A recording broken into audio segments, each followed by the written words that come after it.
بسم اللہ الرحمن الرحیم۔ محترم ناظرین کرام، السلام علیکم ورحمۃ اللہ وبرکاتہ۔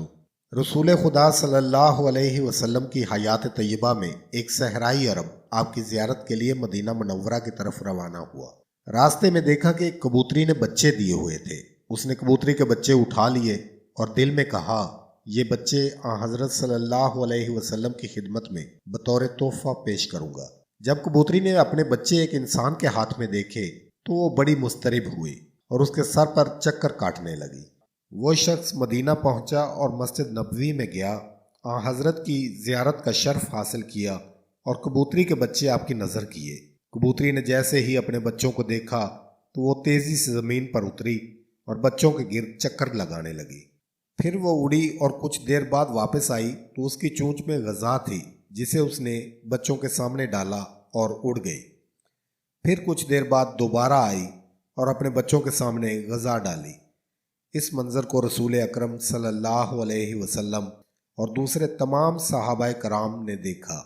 رسول اکرم نے اپنے صحابہ سے فرمایا کہ تم نے دیکھا کبوتری کو اپنے بچوں سے کتنی محبت ہے؟ صحابہ نے کہا بے شک یا رسول اللہ، آج ہم نے ماں کی ممتا کا ایک عجیب پہلو دیکھا ہے۔ حضرت صلی اللہ علیہ وسلم نے فرمایا مجھے اس ذات کی قسم جس کے قبضہ قدرت میں میری جان ہے اور جس نے مجھے برحق نبی بنا کر مبعوث کیا ہے، تم نے ممتا کی جو شفقت دیکھی ہے، اللہ اس کی نسبت ہزاروں گنا زیادہ اپنے بندوں پر مہربان ہے۔ یہ سن کر صحابہ بہت خوش ہوئے اور انہوں نے اللہ کا شکر ادا کیا۔ پھر حضرت صلی اللہ علیہ وسلم نے حکم دیا کہ کبوتری کے بچے آزاد کر دیے جائیں۔ جالینوس اپنے دور کا مشہور حاذق طبیب اور بہت بڑا عالم تھا۔ ایک دن بیٹھے بٹھائے اس کے ذہن میں ایک سوال پیدا ہوا کہ اللہ نے غلاظت میں پلنے والے سیاہ بھنورے کو کیوں پیدا کیا؟ اس غلیظ بھنورے کی پیدائش کا بھی کوئی فائدہ ہے؟ آخر اللہ نے بے فائدہ اشیاء کیوں پیدا کی؟ کافی عرصہ جالینوس اسی وہم میں گرفتار رہا۔ پھر قدرت کی طرف سے ایسا ہوا کہ اس کی آنکھوں میں درد شروع ہوا۔ جالینوس اگرچہ خود بہت بڑا طبیب تھا لیکن اپنی تمام تر کوشش کے باوجود اپنی آنکھ کا درد ختم نہ کر سکا۔ دوسرے طباء نے بڑی کوشش کی لیکن اس کی آنکھ کا درد ختم ہونے میں نہ آیا۔ ایک دن ایک بڑھیا جالینوس کے پاس آئی اور اسے کہا کہ میرے پاس ایک پڑیا موجود ہے جو کہ آنکھوں کے لیے بڑی مفید ہے، خاص طور پر درد چشم کے لیے اکسیر ہے۔ جالینوس نے کہا آپ مہربانی کر کے وہ دوائی میری آنکھوں میں لگائیں۔ عورت نے سلائی سے وہ دوائی اس کی آنکھوں میں لگائی۔ تھوڑی دیر کے بعد آنکھ کا درد ختم ہو گیا اور جالینوس کو آرام آ گیا۔ اس کے بعد جالینوس نے اس بڑھیا کو بلایا اور اس سے پوچھا کہ تم نے یہ لاجواب دوائی کس چیز سے بنائی ہے؟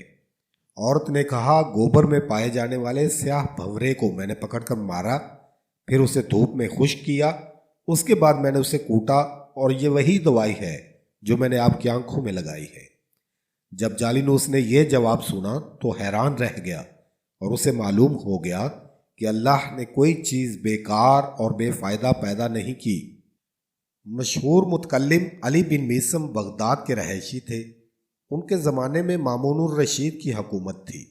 اس وقت حسن بن سہل مامون کا اہم ترین وزیر تھا جو کچھ الحاد کی طرف مائل تھا۔